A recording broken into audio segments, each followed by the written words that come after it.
Buenas tardes. Hoy quisiera hablar brevemente sobre un tema que me parece interesante analizar desde la perspectiva del antropólogo Gregory Bateson. Bateson sería españolizado.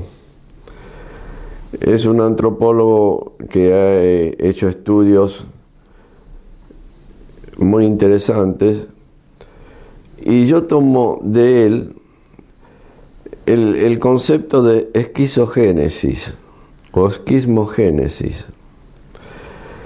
Él estudió las culturas en el Pacífico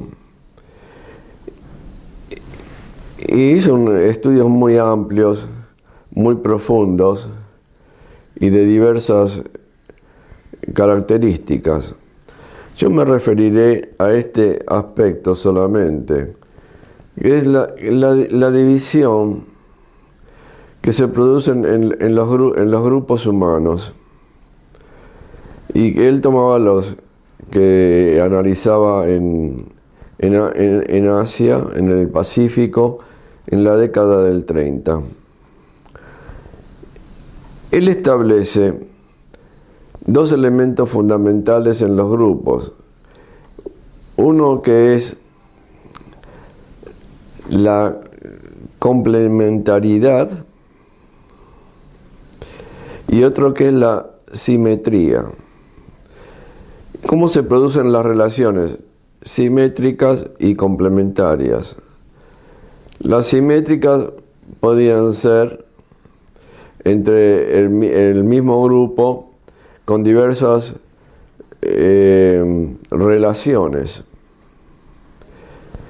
Y las complementarias son cómo se relacionan, digamos, en forma horizontal. La simétrica sería en forma las simétricas serían en forma horizontal y las complementarias en forma vertical, pero esto es dicho de una manera muy sencilla porque es un tema realmente complejo, pero trataré de esbozarlo de manera casi elemental.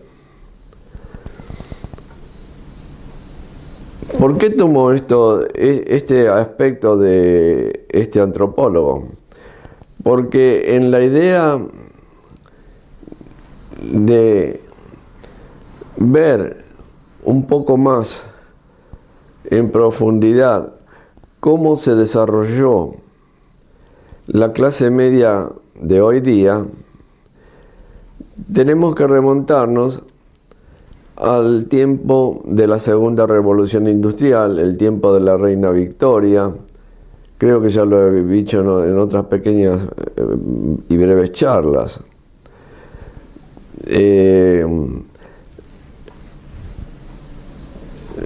La idea de la burguesía y el proletariado, descrito por Marx, que describió en forma fenomenal el capitalismo.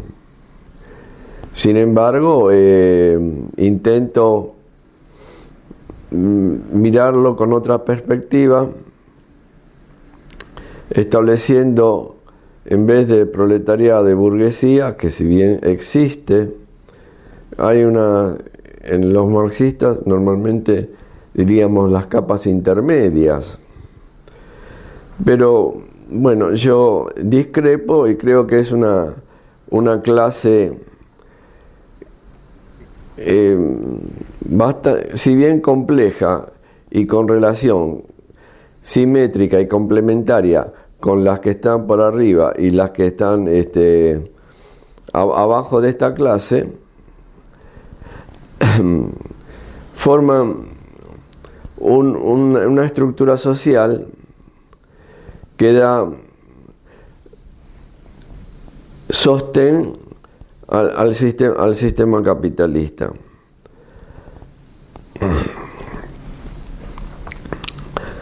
Ahora bien, con la división del trabajo descrita por Durkheim y también La ética capitalista por Max Weber. Sin embargo, estos autores fueron previos al desarrollo extensivo de la así llamada clase media, que tardó unos 100 años en materializarse a principios del 1900, si bien había lo que se llamaba la pequeña burguesía, pero para el desarrollo vertiginoso y cuantitativo también produjo cambios cualitativos en la sociedad.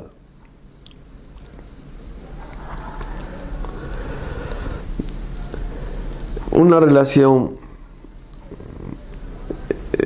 por ejemplo, complementaria o una relación simétrica. Pongamos el caso de las Fuerzas Armadas.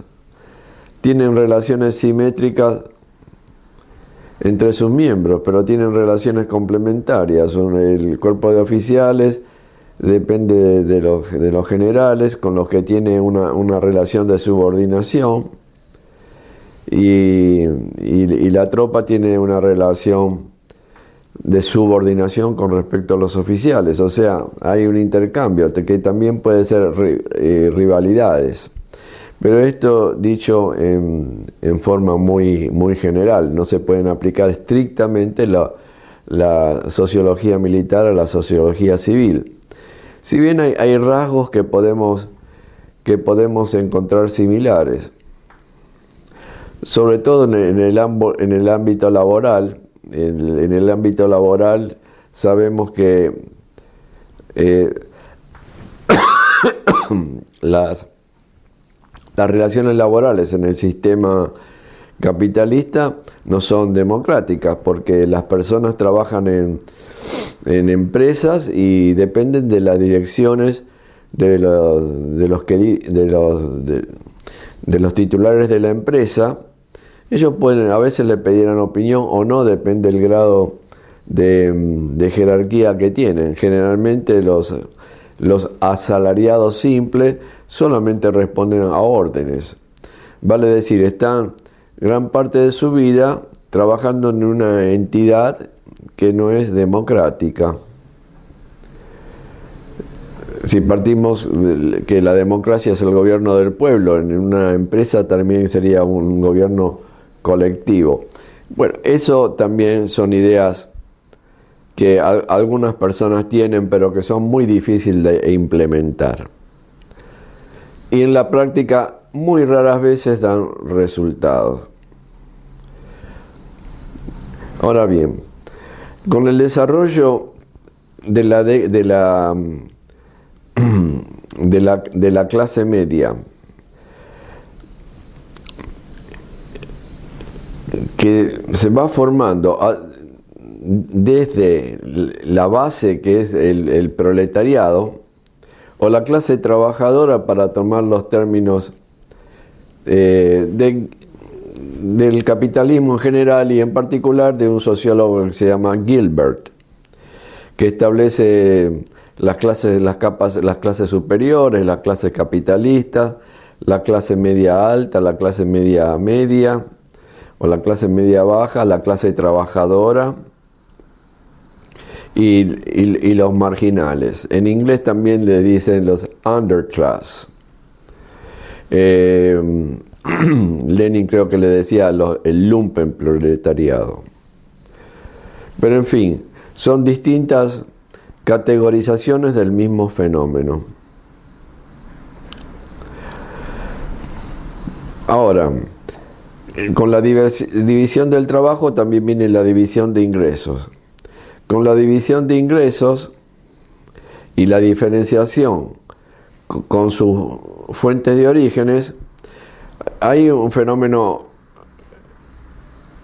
complejo de psicología social también, no solamente el aspecto material, que los hace hacer a esta clase recordemos que esta clase es heterogénea, no es homogénea en ningún aspecto, pero siempre hay una cierta homogeneidad en el sentido de considerarse por encima de la clase trabajadora. Y dicho sea de paso, la clase media goza de retribuciones muchísimo más elevadas, la clase media efectiva, no la clase media potencial.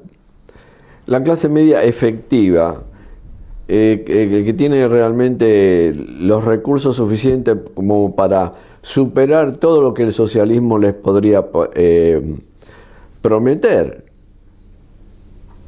que es la vivienda, la educación, la salud, el esparcimiento, todo eso lo tienen resuelto, porque ganan 3, 4, 5, 6 veces más de un asalariado común. Y también forman parte de la clase media los profesionales, los pequeños empresarios, los comerciantes, los rentistas, que son, lo hacen una clase numerosa, si bien heterogénea, solamente que es muy difícil movilizarla. Normalmente tiende a centrar sus intereses con respecto a los capitalistas, que son los que les dan la oportunidad de conseguir estos bienes y recursos materiales y hacerlos sentir importantes con respecto a los que están debajo de ellos. No voy a entrar en el tema de la psicología social, que es un tema muy interesante y muy amplio. Solamente quiero restringirme a este aspecto de la separación, de la esquizogénesis que tanto me llamó la atención. Yo creo que también he hecho algunas reflexiones sobre la nomenclatura en el sistema socialista, que duró unos 70 años, el sistema socialista real, el único que se aplicó, y en la China comunista. Y fue el Mao Tse-tung quien advirtió. Él intentaba aplicar no solamente el socialismo, sino el socialismo y en vías de producir el comunismo. El marxismo, el leninismo, casi a rajatabla, ¿no? Y él vio que se producían este fenómeno y trató de superarlo generando una revolución dentro de la revolución, que llamó la revolución cultural, que produjo grandes daños en China, sin dejar de reconocer que él consiguió la unidad de China y consiguió un montón de muchísimas cosas que trajo la educación, la infraestructura básica y todos aquellos elementos positivos del socialismo. Esto duró hasta su muerte, y a partir de su muerte Deng Xiaoping en China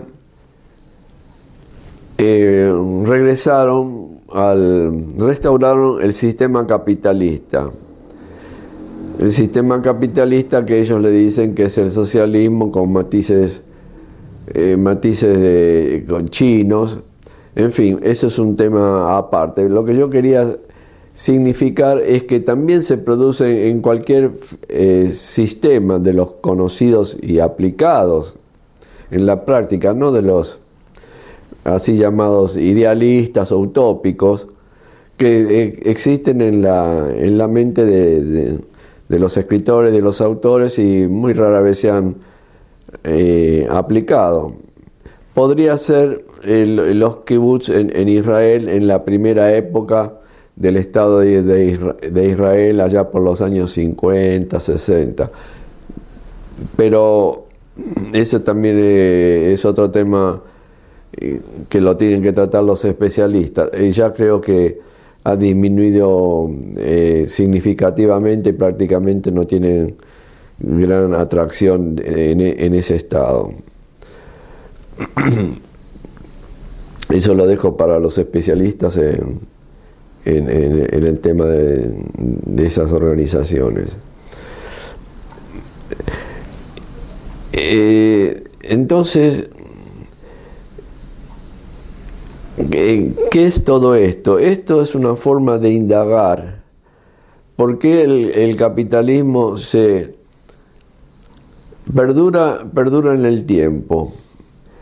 Y mi conclusión, por supuesto, del momento, es que al generarse estas capas, estas clases, que son los que hacen funcionar el sistema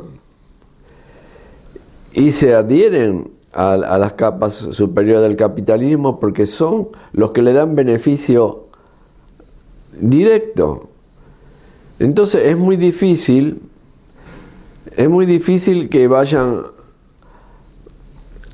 a tratar de volcarse por un sistema que hipotéticamente podría ser más justo. Ahora, el estado en que ha llegado el capitalismo, que es el capitalismo global, con el colapso de las dos sociedades socialistas, queda China, pero es una sociedad de tipo capitalista total, tal cual entendemos nosotros el capitalismo. Sin embargo, hay que puntualizar que la civilización china es distinta a la civilización occidental, como si podemos decir civilización china, la civilización hindú, y después también tenemos las civilizaciones del Islam, y dentro del Islam los árabes, los persas y los turcos. Y en Indonesia, en Malasia y un poco en Filipinas también se ha extendido el Islam. Pero cito estos países tan lejanos a nuestra cultura. Sin embargo, todos practican el sistema capitalista. Y las capas dirigentes y las clases medias altas tienen gran similitud, a pesar de ser civilizaciones o culturas distintas en ciertos casos, tienden a tener los mismos hábitos, tienden a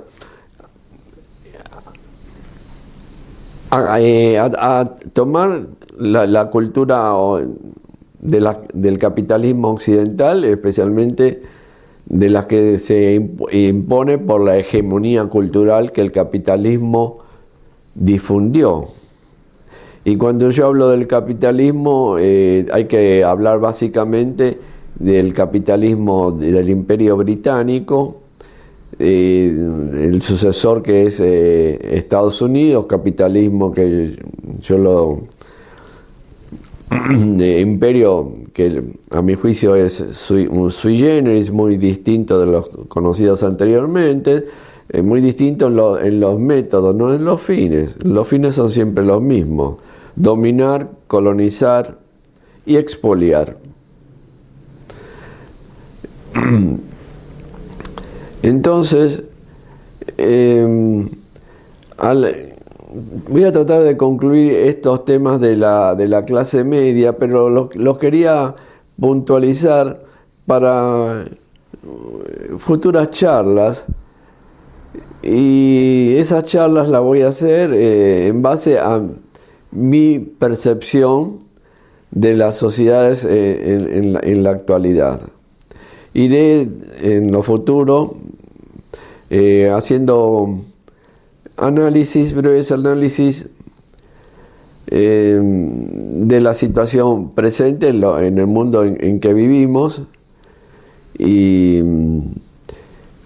y analizarlo desde varias perspectivas, básicamente de la perspectiva geopolítica, pero eso implica también incorporar muchísimas disciplinas para entender un poco mejor, a mi juicio, el mundo que estamos viviendo.